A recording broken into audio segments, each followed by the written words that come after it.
Students, आज हम लोग basic concept of chemistry unit के लेक्चर नंबर 2 में हैं और यहाँ से हम लोग रासायनिक संयोग के नियमों का स्टडी करेंगे, अर्थात लॉ ऑफ केमिकल कॉम्बिनेशंस का स्टडी करेंगे।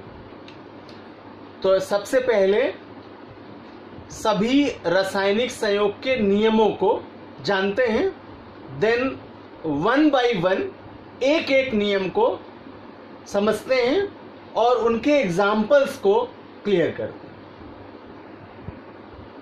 तो केमिकल कॉम्बिनेशंस के लॉ में सबसे पहला है द्रव्यमान संरक्षण का नियम। इंटरेस्टिंग लॉ है। यहां से केमिकल रिएक्शंस के रिएक्टेंट और प्रोडक्ट बोथ साइड्स के लिए मास कंजर्वेशन लॉ को पढ़ेंगे। तो इसे बोलते हैं law of conservation of mass. Then second law स्थिर अनुपात का नियम, law of constant proportion. Then third गुणित अनुपात का नियम, लॉ ऑफ मल्टीपल प्रोपोर्शन। ना फोर्थ लॉ व्युत्क्रम अनुपात का नियम, law of reciprocal proportion. Then last Gay Lussac का नियम, गैलुसेक लॉ ऑफ वॉल्यूम्स, अर्थात गैलुसेक का आयतन संबंधी नियम। तो स्टूडेंट्स, फर्स्ट लॉ स्टार्ट करेंगे, द्रव्यमान संरक्षण का नियम, लॉ ऑफ कंजर्वेशन ऑफ मास। सबसे पहले इस रूल को पढ़ने के लिए हमें केमिकल रिएक्शंस की जानकारी होनी चाहिए। रासायनिक अभिक्रिया किसे कहते हैं? What is chemical reaction? Then we say that when two are more than different type of chemical reactant react with one another and make two one or more than products, then this phenomenon is called chemical reaction। अर्थात जब दो या दो से अधिक अभिकारक पदार्थ आपस में क्रिया करते हैं और क्रिया करके एक, दो, तीन या उससे ज्यादा उत्पाद बनाते हैं, तो इस क्रियाविधि को रासायनिक अभिक्रिया कहते हैं। Suppose that for example A plus B gives AB। इस केमिकल इक्वेशन में substance A and substance B are reactant. ये दोनों ही आपके अभिकारक पदार्थ हैं, जबकि जो AB प्राप्त हो रहा है आफ्टर रिएक्शन, ये है प्रोडक्ट। तो इसे सिंबली R से रिप्रेजेंट करते हैं और इसे P से प्रदर्शित करते हैं। तो अब इस नियम को पढ़ने के लिए हमें रिएक्टेंट और प्रोडक्ट इनका आइडेंटिफिकेशन करना आना बहुत जरूरी है। तो आइए इस लॉ को समझते हैं अकॉर्डिंग टू कंडीशन। रासायनिक अभिक्रिया में अभिकारकों का कुल द्रव्यमान उत्पाद पदार्थों के कुल द्रव्यमान के बराबर होता है। According to this law, in a chemical reaction the mass of reactant equals to the mass of product। अर्थात किसी रासायनिक अभिक्रिया में अभिकारकों का कुल द्रव्यमान उत्पाद पदार्थों के कुल द्रव्यमान के बराबर होता है। तो इसे लॉ ऑफ कंजर्वेशन ऑफ मास अर्थात द्रव्यमान संरक्षण का नियम कहते हैं। Suppose that reactant A and B react with one another and make a product AB, then the mass of A and the mass of B. So the total mass of A and B reactant equals to the total mass of AB substance. अर्थात यहाँ A का द्रव्यमान और B का द्रव्यमान total किया जाए तो दोनों का द्रव्यमान इस AB उत्पाद के द्रव्यमान के बराबर होगा. तो स्टूडेंट्स, एक गिवन रिएक्शन के माध्यम से इस लॉ को प्रूव करते हैं.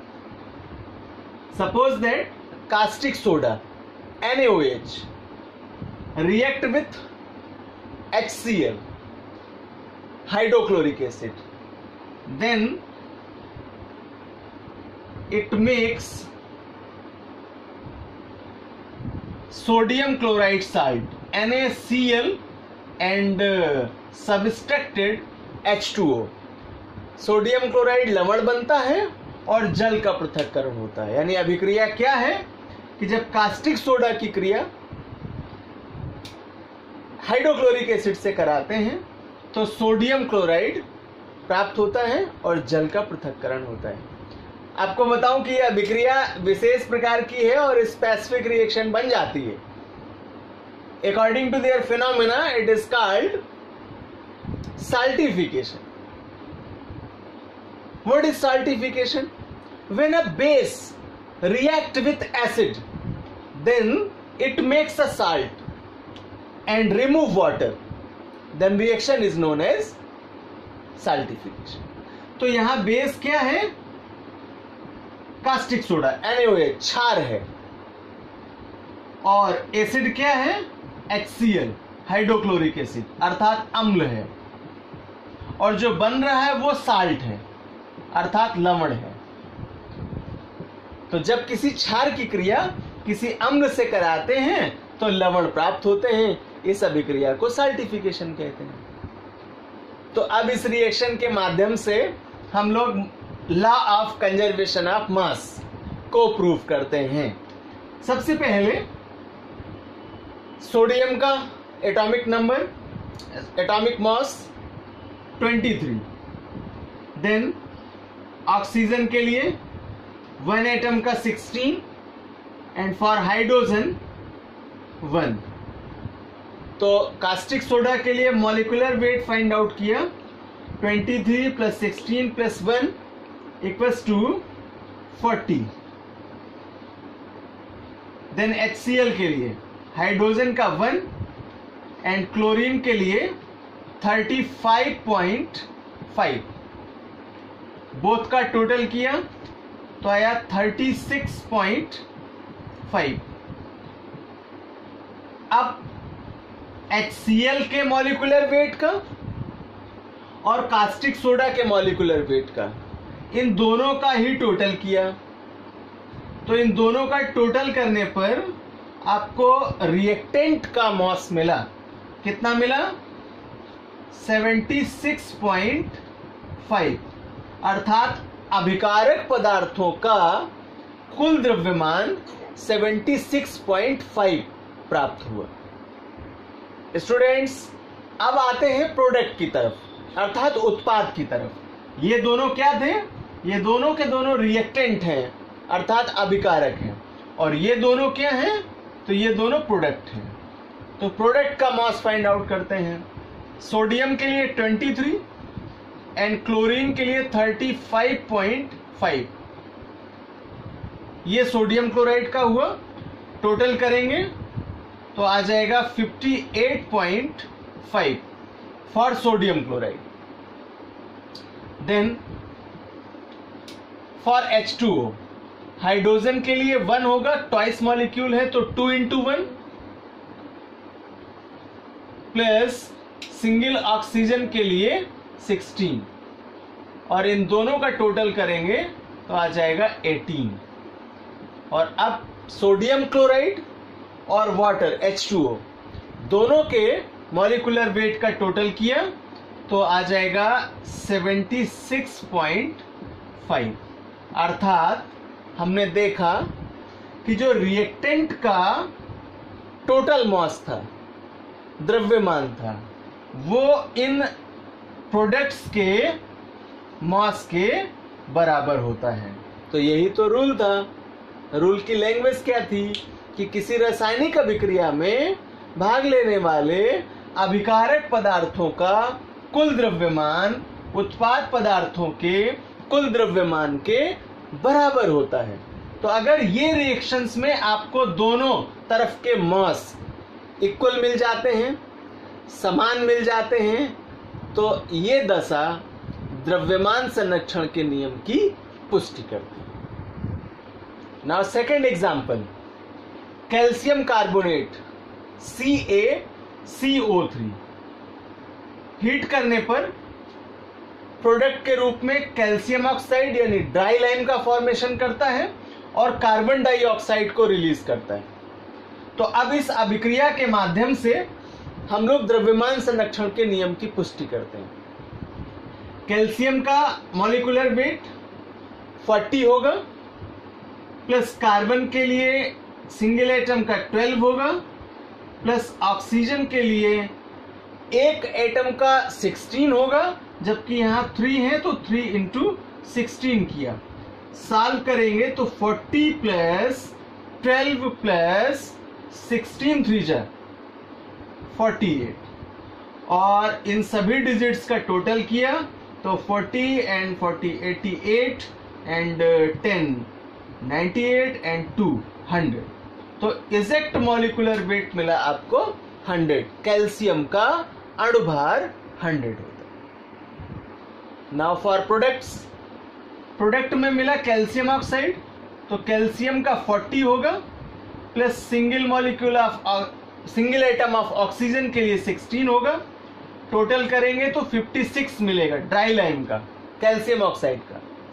कार्बन डाइऑक्साइड के लिए कार्बन का 12 प्लस ऑक्सीजन के 2 एटम्स हैं तो 2 इंटू 16, टोटल करेंगे तो 12 प्लस 32 एंड इससे आपको मिल जाएगा 44। देन अब इन दोनों का टोटल किया 56 एंड 44 का, तो आपको आंसर मिला एग्जैक्ट 100। तो ये क्या हुआ?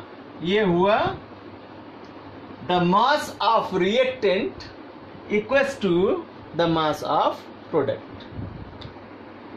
तो इस प्रकार स्टूडेंट्स यहां केवल एक अभिकारक पदार्थ था और इस अभिकारक पदार्थ से 2 प्रोडक्ट प्राप्त होते हैं, लेकिन अभिक्रिया में प्रयुक्त होने वाले अभिकारक का कुल द्रव्यमान 100, प्राप्त होने वाले प्रोडक्ट्स के मॉलिक्यूलर मास का टोटल बराबर प्राप्त होता है।